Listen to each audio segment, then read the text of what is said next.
Hi Riya families, எல்லோரும் எப்படி இருக்கீங்க? நாங்களும் நல்லா இருக்கோம். இது பார்த்திங்கன்னா ரம்ஜான் அன்றைக்கி வந்துட்டு பூலாம்பட்டி படகு பயணம் பண்ணலாம் அப்படின்னு சொல்லிட்டு பிளான் பண்ணியிருந்தோம். ஸோ அதுக்கான வீடியோ தான் இது. பூலாம்பட்டி பார்த்திங்கன்னா நாங்கள் ஃபஸ்ட் டைம் போகிறோம். ட்ரிப்புமே பார்த்திங்கன்னா சடனாக தான் பிளான் பண்ணோம். ஒரு 1 வீக்கு 2 வீக்கு இந்த மாதிரி வந்துட்டு நாங்கள் பிளான் பண்ணி போகலை. சடனாக சரி இன்றைக்கி ரம்ஜானு எங்கே போகலாம் அப்படின்னு சொல்லி சடனாக பிளான் பண்ணி நாங்களும் அக்கா ஃபேமிலியும் வந்துட்டு கிளம்பி போனோம். போகிற வழியில் பார்த்திங்கன்னா வியூ எல்லாமே சூப்பராக இருந்துச்சு. அந்த சைடு ஃபுல்லாமே விவசாயம் தான், செம்மையாக இருந்துச்சு. நீங்கள் பூலாம்பட்டி போயிருக்கீங்க அப்படின்னா மறக்காமல் எனக்கு கமெண்ட்டில் சொல்லுங்கள். நாங்கள் பார்த்திங்கன்னா இப்போ தான் ஃபஸ்ட் டைம் பூலாம்பட்டி போகிறோம். ஸோ நாங்கள் யூடியூப்பில் போகிறப்ப வந்து சர்ச் பண்ணி பார்த்தோம். எல்லாமே நல்லா தான் இருந்துச்சு. போட்டிங் இருக்குன்ற மாதிரி சொல்லியிருந்தாங்க. ஹஸ்பண்ட் வந்துட்டு இது செகண்ட் டைம் போகிறாங்க. அவங்க ஃபஸ்ட் டைம் போயிருந்தப்போ வந்துட்டு பூலாம்பட்டி போனாங்க. ஆனால் போட் ரைடு வந்துட்டு போகலை. அவங்க எங்களோட ஃபேமிலியோடு போகலாம், நல்லாயிருக்கும், குட்டி கேரளா அப்படின்னு சொல்லி தான் கூட்டிகிட்டு போனாங்க. உண்மையாகவே அது ஒரு குட்டி கேரளா தான். அதாவது பூலாம்பட்டின்ற ஏரியா குட்டி கேரளா மாதிரி இல்லாட்டாலும் நம்ம போகிற அந்த ஏரியா பார்த்திங்கன்னா ஒரு மினி கேரளா மாதிரி தான் இருந்துச்சு. அந்த அளவுக்கு நீட்டாக இருந்துச்சு.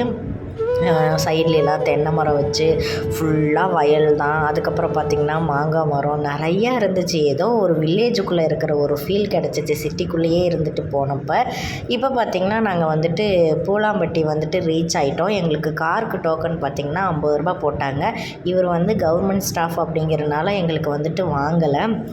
செல்வி மெஸ்ஸில் சாப்பிடுங்க, அங்கே நல்லாயிருக்கும் ஃபுட்டு அப்படின்னு சொல்லிட்டு அங்கே இருந்த அக்கா சொன்னாங்க. அதுக்கப்புறம் நாங்கள் வந்துட்டு செல்வி மெஸ்ஸுக்கு போனோம். அங்கே போய் சாப்பிட்டோம். சாப்பாடு பார்த்திங்கன்னா 70 ரூபா வந்துச்சு. ஃபிஷ்ஷுக்கு வந்து குழம்பு மீனுக்கு தனி ரேட்டு, அவங்க ஃப்ரை பண்ணி கொடுக்குறது அது தனி ரேட்டு, அந்த மாதிரி சொல்லியிருந்தாங்க. நாங்கள் என்னமோ மீனையே பார்க்காத மாதிரி போன உடனே கொக்கு மீன், நெய் மீன், அதுக்கப்புறம் பாறை மீன், அப்புறம் ஜிலேபி இது எல்லாம் ஆர்டர் பண்ணிட்டோம். சாப்பிடவே முடியல எங்களால். பேலன்ஸ் மீன் பார்த்திங்கன்னா நாங்கள் வந்துட்டு பார்சல் பண்ண சொல்லிட்டோம். குட்டீஸ் நாங்கள் எல்லாருமே சாப்பிட்டோம். அங்கே பார்த்திங்கன்னா சாப்பாடு, மீன் குழம்பு, அதுக்கப்புறம் ரசம் இது மட்டும்தான் இருக்குது. வேறு எந்த ஒரு ஃபுட்டுமே கிடைக்காது. ஸோ நாங்களும் வயிறு ஃபுல்லாக சாப்பிட்டுட்டு போட்டிங் கிளம்பிட்டோம். போட்டிங் சூப்பராக இருந்துச்சு. அது பார்த்திங்கன்னா 7 பேர் போகிறோம் அப்படின்னா 700 ரூபா. அதாவது ஒரு ஆளுக்கு வந்துட்டு 100 ரூபா வச்சு சொன்னாங்க. நாங்கள் போனது பார்த்திங்கன்னா 4 பேர் மட்டும்தான். ஸோ பக்கத்தில் இருந்தவங்களோட நாங்கள் வந்துட்டு ஷேர் பண்ணிக்கிட்டோம். பக்கத்தில் ஒரு ஃபேமிலி இருந்தாங்க, அவங்களோட வந்துட்டு நாங்கள் ஷேர் பண்ணி போயிட்டோம். ஸோ அப்போ வந்துட்டு நமக்கு 400 ரூபா மட்டும்தான் ஆச்சு. போட்டிங் வந்து செம்ம சூப்பராக இருந்துச்சு. எனக்கு தான் கொஞ்சம் பயம். ஏன்னா போட்டிங் வந்து நான் கேரளாவில் இருக்கும்போது நிறைய டைம் போயிருக்கேன். பட் தமிழ்நாட்டில் இதை ஃபஸ்ட் டைம் போகிறேன் அப்படிங்கும்போது கொஞ்சம் பயமாக இருந்துச்சு. நம்ம ஒரு 7 பேர் மட்டும்தானே போகிறோம், மீதி எல்லாமே குட்டீஸ் அப்படிங்கிறதுனால கொஞ்சம் பயமாக இருந்துச்சு. மற்றபடி அதுக்கப்புறம் சூப்பராக சுற்றி காமிச்சிட்டாங்க. அப்புறம் இந்த சைடில் இருந்து ஆப்போசிட் சைடில் கொண்டு போய் இறக்கி விடுறதுக்கு பார்த்திங்கன்னா 50 ரூபா தான் அப்படின்னு சொல்லியிருந்தாங்க. ஸோ நாங்கள் அப்படி போக வேண்டாம், நம்ம நல்லா ஃபுல்லாக சுற்றி பார்த்துட்டு வரலாம் அப்படின்னு சொல்லிட்டு ஃபுல்லாக சுற்றி பார்த்துட்டு வந்தோம். சூப்பராக இருந்துச்சு.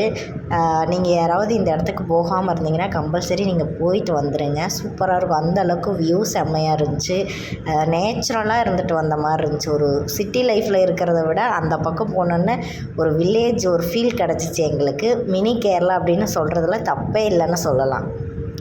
அந்த அளவுக்கு பார்த்திங்கன்னா அந்த ஏரியா சூப்பராக இருந்துச்சு. நீங்கள் யாராவது போகாமல் இருந்தீங்க அப்படின்னா கம்பல்சரி போயிட்டு வந்துடுங்க, ட்ரை பண்ணி பாருங்கள். அதுக்கப்புறம் பார்த்திங்கன்னா நாங்கள் போட் ரைடு போயிட்டு நாங்கள் வீட்டுக்கு கிளம்பிட்டோம். ஏன்னா நாங்கள் வீட்டிலேருந்து கிளம்பும் போதே ஒரு 11 o'clock சம்திங் ஆயிடுச்சு. நாங்கள் அங்கே ரீச் ஆகும்போது ஒரு 1 o'clock ஆயிடுச்சு. ஏன்னா மெதுவாக சுற்றிட்டு தான் போனோம். குழந்தைங்களெல்லாம் கூட்டிகிட்டு போகிறோம்ல, இப்போ ஏமா போவேணான்னு சொல்லிட்டு மெதுவாக தான் போயிட்டு சுற்றிட்டு வந்தோம். சூப்பராக இருந்துச்சு. நீங்களும் போயிருக்கீங்களா அப்படின்றத மறக்காமல் கமெண்ட்டில் சொல்லுங்கள். ரம்ஜானுக்கு என்னென்ன ஃபுட்டு சாப்பிட்டீங்க, எங்கே போனீங்க அப்படின்றத மறக்காமல் கமெண்ட்டில் சொல்லுங்கள். தேங்க்யூ ஃபார் வாட்சிங்.